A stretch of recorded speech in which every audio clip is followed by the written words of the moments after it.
Hi, I'm Najiha. Have you ever heard about COVID-19? I'm sure that you are all familiar with COVID-19 word. It is an acronym derived from coronavirus disease that founded in 2019 and still haunted the world till today.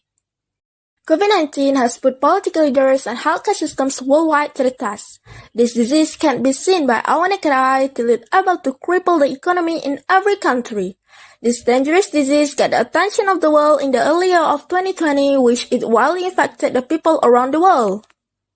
Some of them died because of this disease, which started from fever, shortness of breath, sore throats, and many more symptoms that spread between humans.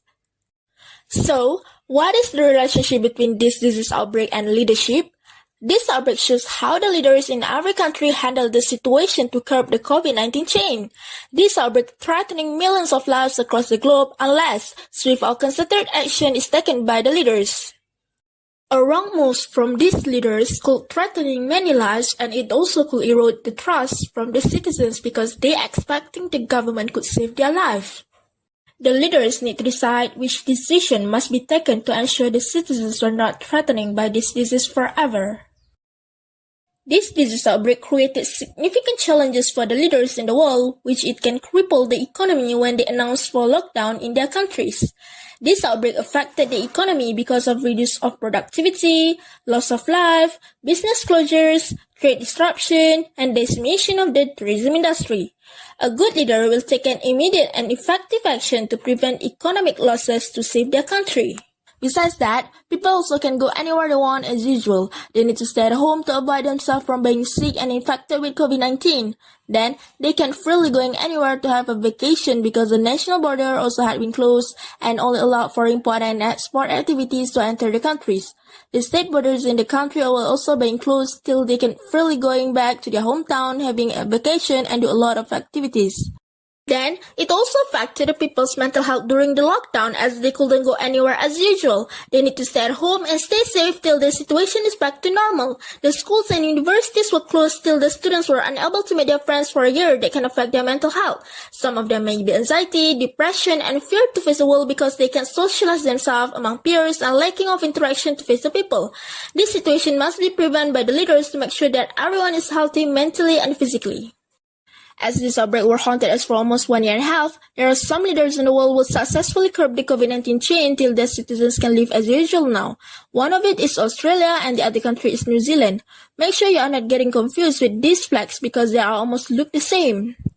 While there are also some countries that are still haunted by this outbreak, such as the second most populated country in the world, which is India, and the country that is famous for its talented soccer player, which is Brazil. Let's see how the leaders of these countries manage this outbreak. Scott Morrison, who is an Australian politician who is the 13th and the current Prime Minister of Australia. He is the leader in handling of COVID-19 and all related issues in Australia. On January 25, 2020, the first case of coronavirus in Australia is confirmed, where a man from Wuhan, who Murphy says traveled on a flight CZ321 from Guangzhou to Melbourne on 19 January. So this is the daily new cases in Australia. As you can see, the first wave start on 4th March with 14 cases and reached the high with 537 on March 22, and then decline and reach the second wave on June 15 with 15 cases and reached the highs on July 30 with 721 cases, and then after that it keep decline until the latest data May 18 with 10 cases only. So as we can see on the graph, there are below 10 cases every day now in Australia. The decline of COVID cases in Australia can be because of the effectiveness of how their leaders handle and manage the people.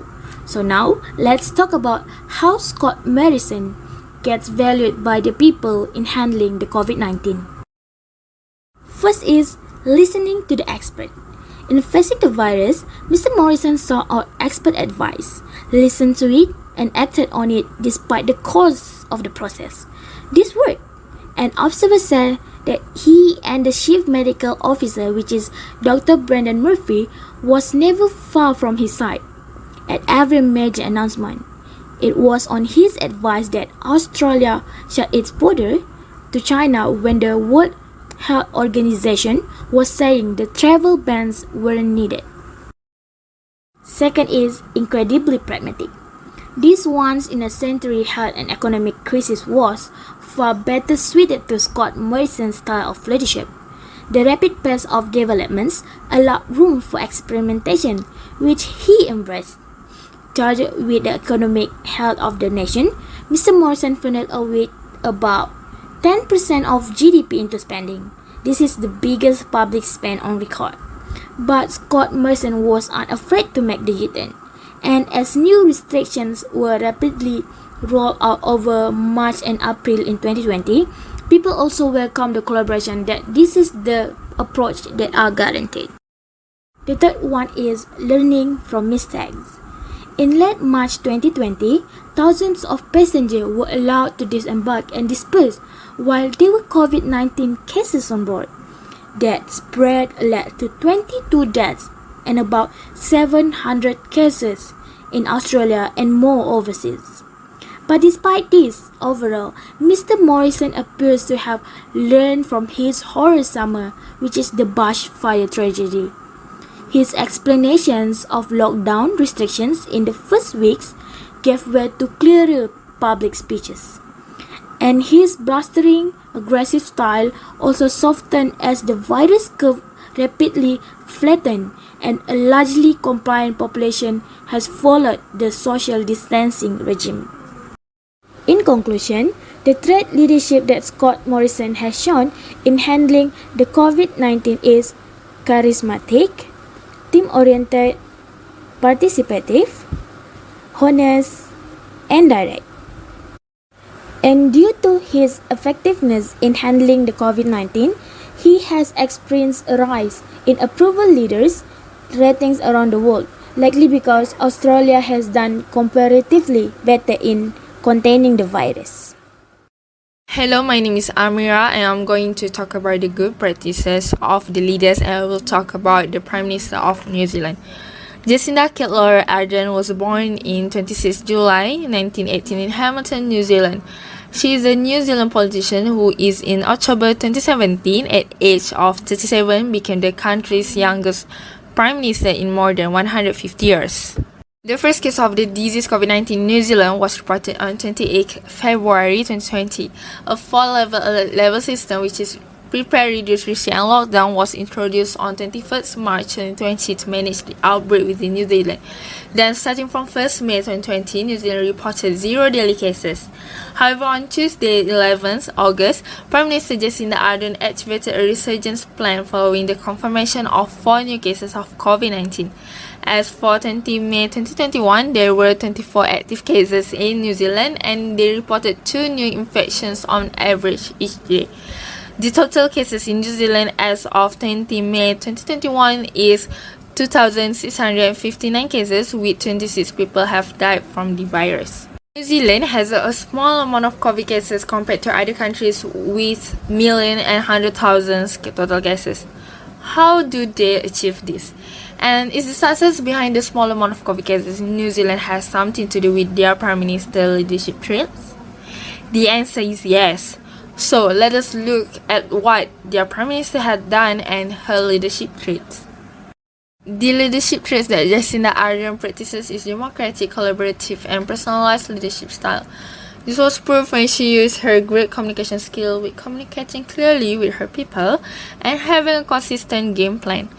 In directing New Zealanders to stay home to stay alive, she simultaneously offers meaning and purpose to what they are being asked to do.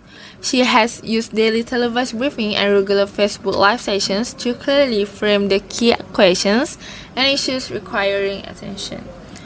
Whereas she also allocates 30 minutes after every of her briefing to give space for reporters to ask questions so that New Zealanders understand more about her action and instruction. She has regulated distress by developing a transparent framework for decision-making, which are the 4-level alert framework was released and explained early, which is 2 days before full lockdown was announced.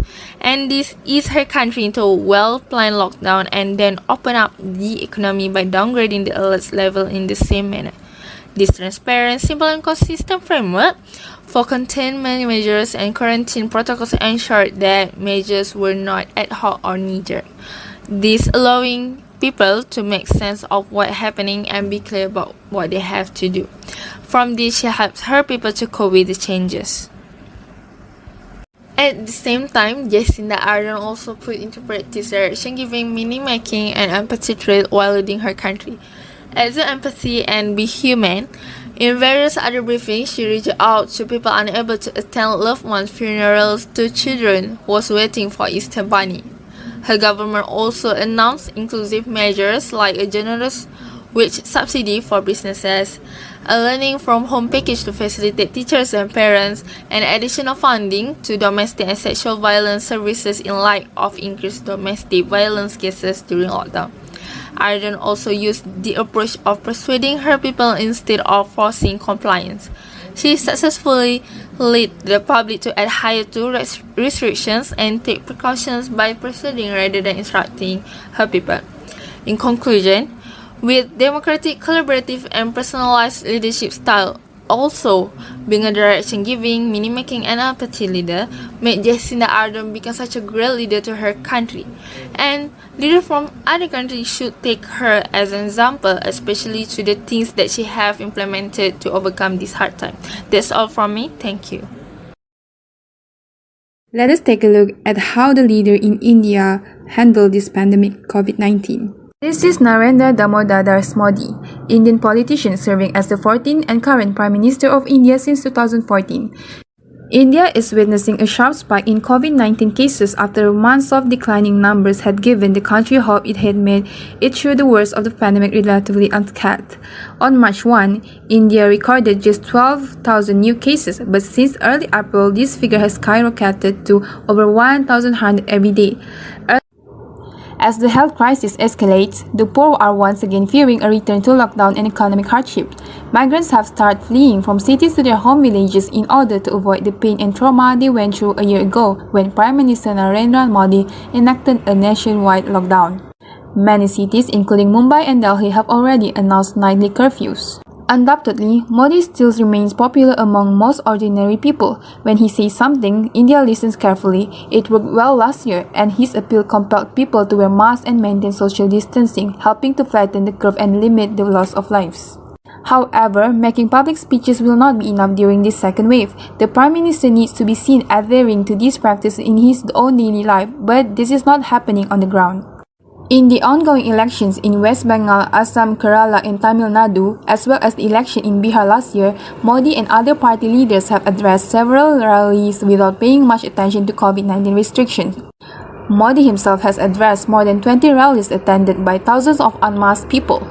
When leaders are seen addressing mass gathering without masks and social distancing, the public will not only assume everything is normal, they will lose their fear of COVID.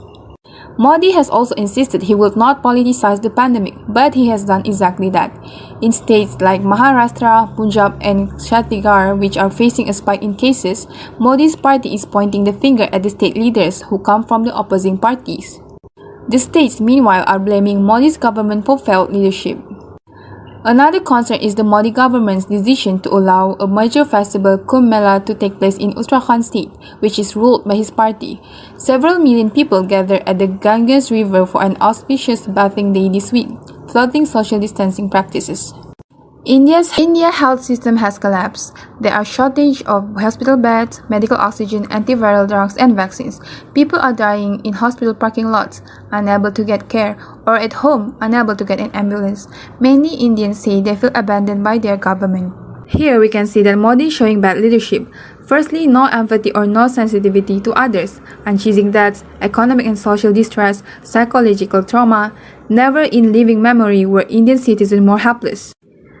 Never was there an absolute absence of hope. Never was India's leadership crueler and callous towards citizens. Citizens of India want to be under a leader they feel who understands them and who listens to them. Other than that, we can see that Modi is rationalizing poor or unethical conduct. It does not matter how smart or talented a leader is, if they rationalize bad behavior from themselves or others, they are doomed to failure. One example is when Modi and other party leaders have addressed several rallies without paying much attention to COVID-19 restrictions. Modi himself has addressed more than 20 rallies attended by thousands of unmasked people. Modi has no integrity based on how he handled this COVID-19. Leaders with integrity act in accordance with their words. They practice what they preach and own up to their mistakes as opposed to hiding them, blaming their team, or making excuses. A good leadership is one of the most important factors determining the success to fight this pandemic of COVID-19. Poor leadership can seriously affect the citizen.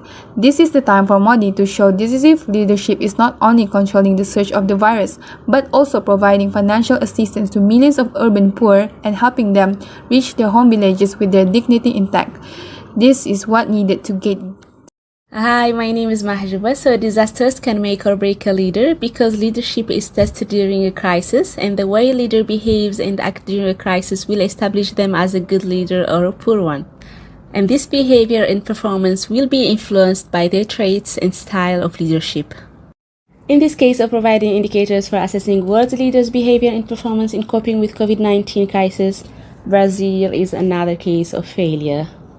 Brazilian President Jair Bolsonaro's responses to the pandemic have been widely criticized and has shown that he downplayed the gravity of the situation.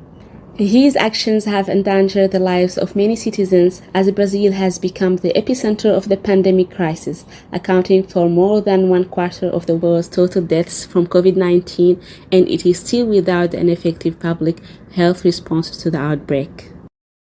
Let's see some of his bad practices as a leader during the COVID-19 pandemic. In the early months of the pandemic, Bolsonaro seemed in denial, driven by personal interests, distrust of science, and fear of economic catastrophe.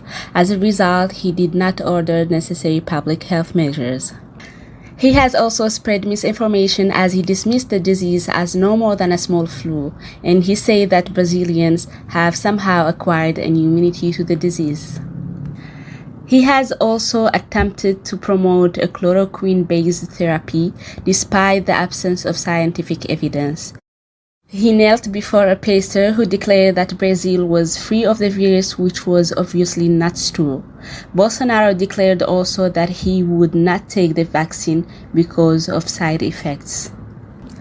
He has as well politicized the pandemic and has taken the pandemic as an opportunity to attack his political opponents, which now threatens the very survival of the country's democracy. Bolsonaro ignored the advice of health authorities and repeatedly clashed with the state governors and fired the health ministers who opted to impose lockdowns and didn't agree with his policies. Arguing that the economy cannot stop, Bolsonaro has pushed for a return to business as usual, meeting crowds, going to shops, and refusing to limit his own movement. In such a situation, the main aim of political leaders is to provide advanced planning and preparation as well as rapid high-impact decision and strategy for taking necessary action.